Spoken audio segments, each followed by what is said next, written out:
If you've been following this channel, you'll probably recognize the project I'm showing on screen. I uploaded a preview of it a little over a month ago, but I've been working on it for much longer. The reason I'm making this video is because I'm finally allowing you all to download a beta version of it. And no, there is not a mobile download, and if you ask, I swear I will. So, I should probably take the time to explain what this game is, and along the way, I'll also explain why it's taken this long to get a draft of it out.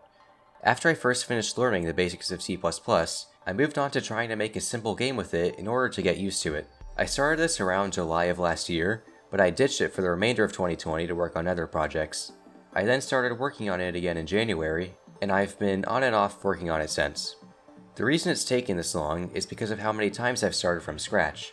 The main reason I decided to make this is to find a way of coding within C++ that worked for me, and when I decided I hadn't found it yet, I would usually just start the project from square one in search of a new method.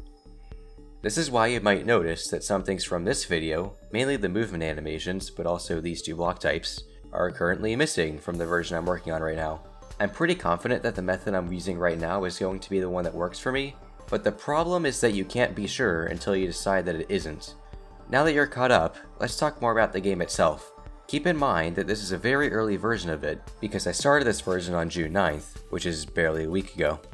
As mentioned before, the player doesn't even have an animation yet.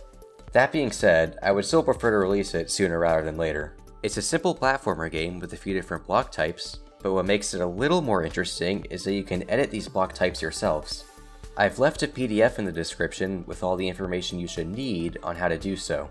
Although there isn't much you can do yet, as I said earlier, I will continue to build on this framework, hopefully until I have a complete game. Anyway, I think that touches on everything I wanted to cover. Once again, there's a link to the game and a PDF in the description. The game comes in a zip file, so you might need to download BandyZip or whatever for that to work.